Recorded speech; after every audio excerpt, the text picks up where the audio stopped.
They often arrive quietly. Those fleeting worlds that visit when the night grows still and the body finally surrenders. You close your eyes, and the mind begins to wander, weaving stories of light and shadow. You find yourself running through endless hallways, standing at the edge of a cliff, or holding someone who's no longer here. When you wake, you brush it off. Just a dream, you whisper. But sometimes, dreams aren't just noise. They're messages, gentle echoes of the mind trying to speak a language we've forgotten how to hear. Because your mind doesn't stop working when you sleep. It simply speaks in symbols. Tonight, let's slow down. Let's listen. Let's explore what your dreams might be trying to tell you. And maybe by the end, you'll realize they were never random after all. Just whispers from a deeper part of you, asking to be understood. 1. The falling dream, the weight you've been carrying. You're standing somewhere high, a rooftop, a cliff, a staircase that never ends. And suddenly, the ground disappears. Your heart leaps, the air rushes past, and you fall. Helpless, weightless, terrified. Then you wake, your chest pounding, breath caught halfway between worlds. Psychologists call this one of the most common dreams. And science gives us a simple explanation. As your body drifts into sleep, your muscles relax.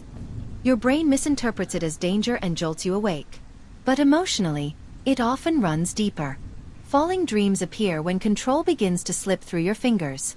It could be a job that's becoming too much, a relationship that feels unstable, or the quiet fear that you're not doing enough to hold everything together. Falling is your mind's metaphor for surrender. Its way of saying, you can't keep holding on to what's crumbling. Sometimes, what your dream really wants is not for you to resist the fall, but to trust that even if you do, you'll land somewhere softer than you think. Because healing often begins the moment we stop gripping so tightly. 2. The being chased dream. What you've been avoiding. You run. Your feet barely touch the ground. Something, or someone, is behind you. You don't know why, but you can't stop. Your lungs burn. Your pulse echoes like thunder. And no matter how far you go, they're still there. When we dream of being chased, we're often not running from a person, but from a truth. Maybe it's a decision you've been postponing. A feeling you've buried under work and noise. A part of yourself that keeps knocking on the door you refuse to open. Carl Jung once said, "What you resist, persists." And that's exactly what these dreams are. A mirror reflecting what you keep escaping. The chaser is rarely your enemy. It's your own emotion, trying to catch your attention. The next time you wake from such a dream, instead of asking, "What was chasing me?" try asking, "What am I avoiding?" Sometimes, the scariest part isn't being chased.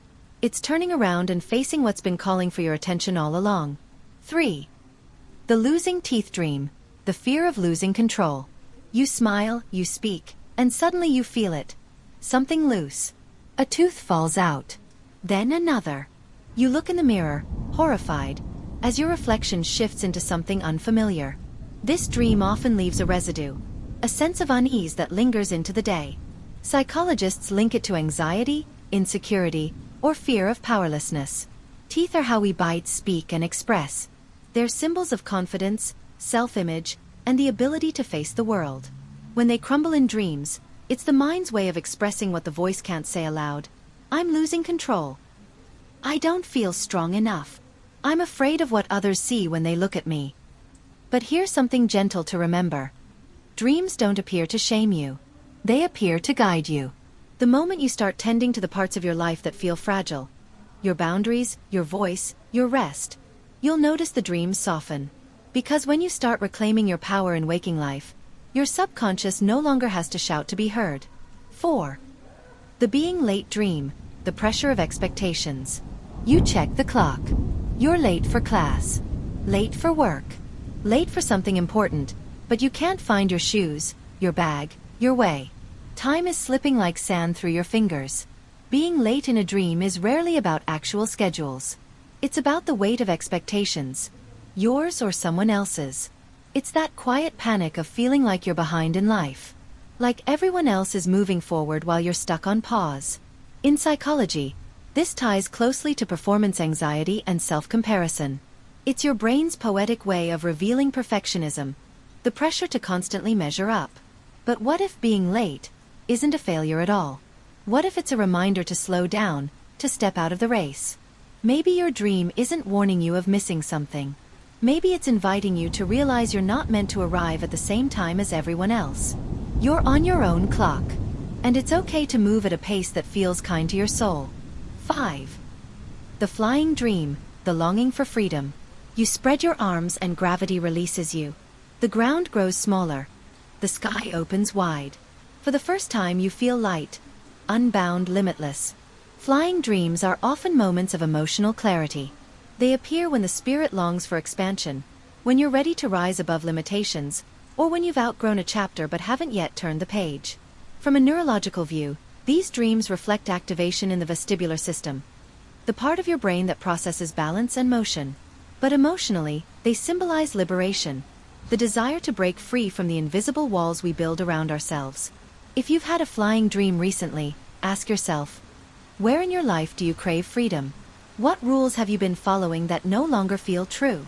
Because maybe your subconscious isn't just imagining flight. It's reminding you that the sky was never closed to you in the first place. 6. The dream about death, the end that's actually a beginning. You see someone you love fade away, or you find yourself at your own funeral, watching from above. It's haunting, isn't it? You wake up shaken, heart aching with unspoken fears. But here's the truth. Most people don't realize dreams of death rarely mean literal endings. They're symbols of transformation. In Jungian psychology, death in dreams often marks the closing of an inner chapter. It could mean an identity you're shedding, an old belief you're outgrowing, or a version of you that no longer fits who you're becoming. Think of it as the psyche's way of saying, you're evolving. Yes, it feels scary, because every ending, even a symbolic one, carries grief. But it's also a sign of rebirth. Just like seasons shift, so do we. Every death in a dream holds the quiet promise of something new ready to bloom. If this dream visits you often, take it as reassurance, not warning. You're not losing yourself. You're simply stepping closer to the person you're meant to become. 7. The dream of being lost, the journey back to yourself. You wander through endless hallways, unfamiliar cities, foggy forests. No map, no destination. Just the heavy feeling of not knowing where you belong. You call out, but no one answers. Dreams of being lost are deeply human. They mirror those waking moments when life feels directionless, when you question your path, your purpose, or your worth. It's the subconscious reflecting the ache of disconnection, not from the world, but from yourself. In cognitive psychology, these dreams are linked to decision fatigue and identity confusion. But emotionally, they whisper something more sacred. You've drifted from your own center. It's not punishment. It's a compass. Your mind is gently asking you to return to your routines, your passions, your stillness. To remember what makes you feel alive beneath all the noise. And when you begin to listen, to truly pause and care for yourself, you might find the next time that dream comes you're no longer lost. You're simply exploring. A gentle awakening.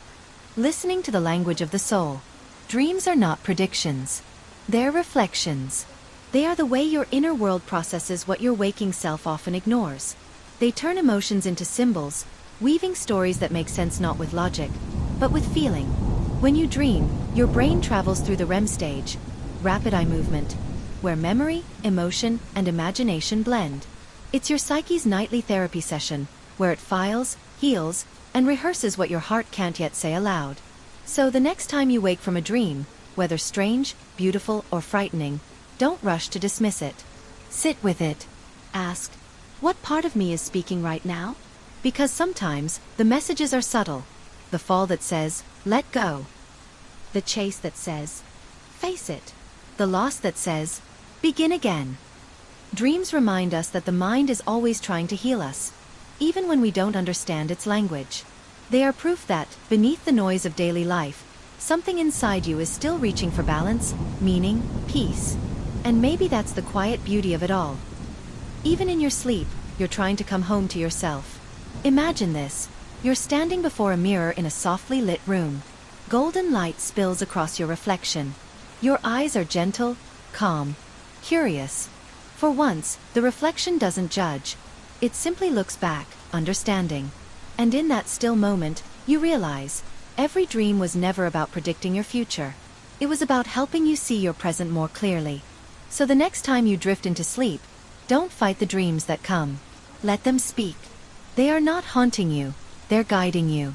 They are love letters from your subconscious, written in the only language it knows. And when morning comes, you'll wake not just rested, but reminded, your mind is not your enemy. It's your storyteller, your guardian, your oldest friend, still trying to tell you the story of who you are, and who you're still becoming.